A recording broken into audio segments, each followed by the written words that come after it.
Hello, Sagittarius, Sun, Moon, Rising, and Venus signs. Kamusta po kayo? Sana po nasa mabuti kayong kalagayan. Welcome back po sa Star Tarot. Kung bago kayo rito, welcome na welcome din kayo. Thank you sa inyong suporta. I truly appreciate it and God bless you all. Tignan natin ang mga messages ninyo for the week of November 19 to 25. Unahin natin ang mga mensahe sa inyo ng trinkets. We have the Eiffel Tower, so there is travel. Now, this is travel. Maaring international travel ito. It could be para sa iba't ibang parte ng mundo kung saan man kayo papunta, no? But definitely, there is international travel. For some of you, no, maybe specifically papuntang iba sa inyo sa European country, no? European country bound ang travel ninyo. Maari din ang iba sa inyo papasyal talaga dito sa, ano, sa Eiffel Tower sa Paris. We have butterfly. There is a huge change na mangyayari, no? This is parang massive transformation ang mangyayari dito sa iba sa inyo dito sa Sagittarius. So we have owl, ayan. So this is also change and transformation, no? Sagittarius, pero sobrang excited siguro kayo kasi parang sobrang excited dito si owl, ayan. Nakabuka na ang mga pakpak niya, nakabuka na yung sa may tail niya, no? So mukhang ano na kayo, siguro nagsimula na ang iba sa inyo, nagsimula na ng pagbabago, nagsimula na sa pag-create ng pagbabagong ito sa buhay ninyo, no? So, what else for Sag? We have New Moon and Virgo. New Moon resonates with, with new beginnings talaga. So, maaari talaga na maraming pagbabago dito na gagawin kayo, no? And, mensahe sa inyo is trust. All will be well. Kaya wala kayong dapat ipag-alala. You have nothing to worry about, no? There's nothing to fear sa inyong sitwasyon, no, lalo-lalo na dito sa transition na mangyayari sa buhay ninyo, Sagittarius. All will be well, no? All will be well. So, magtiwala lang kayo sa Divine Universe and the rest of your spirit team dahil lagi silang nandyan, nakagabay sa'yo, tutulungan kayo. And this is also about intuition, no? Si owl, it symbolizes intuition also. So, most likely talaga maraming downloads dito ang ipapadala sa inyo dito, Sag, no? To guide you dito. So, sa pag-navigate ninyo ng mga pagbabagong ito sa buhay ninyo. So, we have another new moon energy dito. So, definitely, siguro marami-raming bagay ang magbabago dito sa buhay ninyo. Or, iba't ibang parte ng buhay ninyo ang maaaring magkaroon ng pagbabago dito, no? So, attune to the divine, yun ang mensahe sa inyo dito. So, talagang, it feels like to me that yung veil ninyo, yung veil between you and the spirit realm is very, very thin sa ngayon. Kaya siguro naman kayo, gagabayan talaga kayo dito, bibigyan kayo ng divine guidance, bibigyan kayo dito ng enlightenment, ng clarity, yung mga ganon, ng intuitive messages, papadalhan kayo dito because you are also attuning to the divine. You are also attuning to the universe, yung ganon. So, maaari talaga na it's either nagdadasal talaga kayo, humihingi kayo ng divine guidance, or maybe it's because your relationship with God, with the universe is very, very strong, no? Very close ka sa Panginoon, parang ganon. Talaga namang nandyan, automatic, no? Kahit hindi ka humingi, nandyan siya para sa'yo. Bibigyan ka talaga ng ilaw, ng liwanag para makita mo ang tamang daan, no? Kung saan ka dapat pumunta, anong direction ang tatahakin mo, yung mga ganon ba. So, we have Full Moon in Virgo, take inspired action. So, as you walk towards these changes sa buhay ninyo, Sagittarius, ang invitation sa inyo dito, take inspired action, no? Take inspired action. Nang sa gayon, maging maayos ang lahat. Magawa ninyo kung ano man ang mga gusto ninyong pagbabagong mangyari sa buhay ninyo na magkakaroon ng magandang epekto. Pasensya na ha.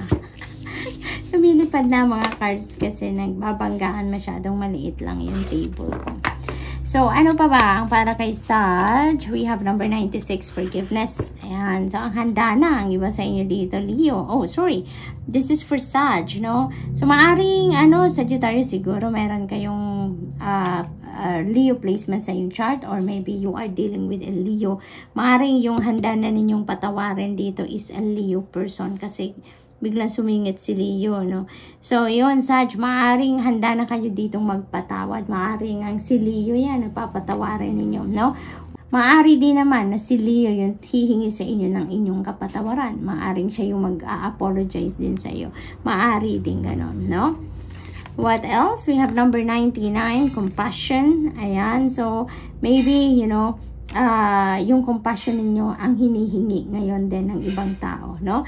Paring some people are going to, to come towards you, reach out to you, no? And asking for your kindness, for your love, for your help, no? In any way. At maaring ito, ipapakita ninyo dito or i-showcase ninyo dito ang inyong compassion, no? Yung maaring ganun ang ganap. We have 87 synchronicity. Yan. So, divinely guided talaga kayo dito, Sagittarius, because there are synchronicities siguro na pinapadala sa inyo ang divine universe, no? To guide you. To guide you kung anong gagawin ninyo, ano ang mga bagay na pa-prioritize ninyo dito sa mga pagbabagong ganap sa buhay ninyo. So, may gabay talaga kayo dito. Hindi kayo pinapabayaan ng divine universe and the rest of your spirit team. Kaya, be on the lookout for those synchronicities, no? Kung hindi ninyo nagigets kung anong ibig sabihin ng mga synchronicities na nakikita ninyo, i-google nyo po yan. Ano yung mga elements na nakikita ninyo? Anong mga bagay ang nakikita ninyo, no? Repeated numbers, yung mga ganon. Ito, this is a synchronicity right here. Number 99, double yung 9 natin. So, yun, isa na yan sa mga signs na binibigay sa inyo ng divine universe. So, I suggest, no, pala Sagittarius, to look up for the meaning of number 99 because may extrang mensahe yan para sa inyo. Merong gustong mabasa mo, no, dito ang divine universe, kaya meron tayong synchronicity dito. What else? We have the tower energy. There is ending and there's new beginning dito. So, may mga bagay dito na magtatapos, no? Dahil merong mga magbubukas na pinto para sa iyo dito. You're going to release something. You're going to let go of something or even someone or situation dito. It's because it's no longer for you. It's no longer serving your highest good, no? Kaya kailangang umalis ka na dyan sa sitwasyon na yan. Kailangang iwanan mo na ang sitwasyon na yan, no?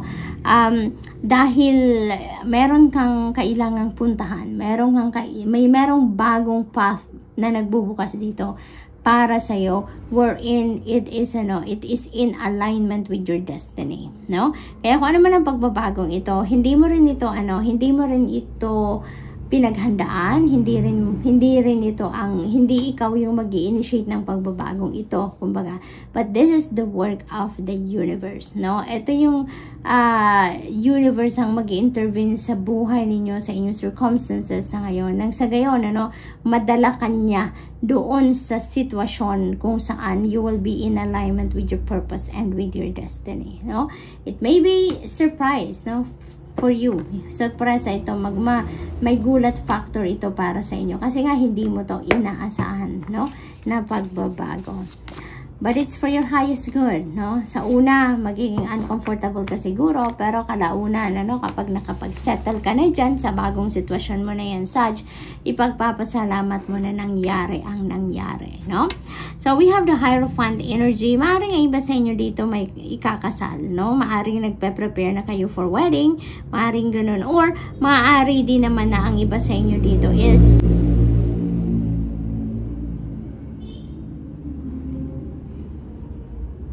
reaching out to people like a spiritual teacher, mga spiritual person, counselor, siguro, maaring ang iba sa inyo nagkakausap siguro ng mga pare, pastor, mga ganon, siguro, no? Kasi siguro, talagang alam nyo na din na may mga nai-encounter kayong mga synchronicities na iba't ibang klaseng signs, omens, mga ganon. And maybe you're not understanding why, bakit kayo nakaka-receive ng mga ganon. So, maybe you are looking for someone, no? Na makakapag-explain din sa iyo or makakapagbigay din sa iyo ng kaliwanagan, no? Or makakapagbigay sa iyo ng malinaw na explanation about dyan sa mga nangyayari sa buhay ninyo, no? Sa mga nare-receive ninyo mga signs, synchronicities, and may maaring intuitive nudges din, no? So, maaring ganon ang ganap dito for you. We have King of Swords. Ayan, you're getting, Sagittarius, you are getting the clarity that you need, no? kung sino man ang makakausap ninyo dito, kung sino man ang lalapitan ninyo para mahingian ninyo ng tulong, ng clarity, na makapag-explain sa inyo ng mga bagay-bagay, you know, you are getting it. Makukuha mo, magkakaroon ng kalinawan ng iyong isipan, masusolve ang problema nyo dito, no? Yung confusion dito, yung kalabuan sa iyong isip dito about sa mga nagaganap sa buhay ninyo, you are getting what you need around this time, no? Malilinawan, masasagot ang mga tanong nyo dito. So good luck, Sag, and that's all I have for you for today. I hope nakatulong ang mga mensaheng ito in some way. Thank you for watching. Love and light. Namaste.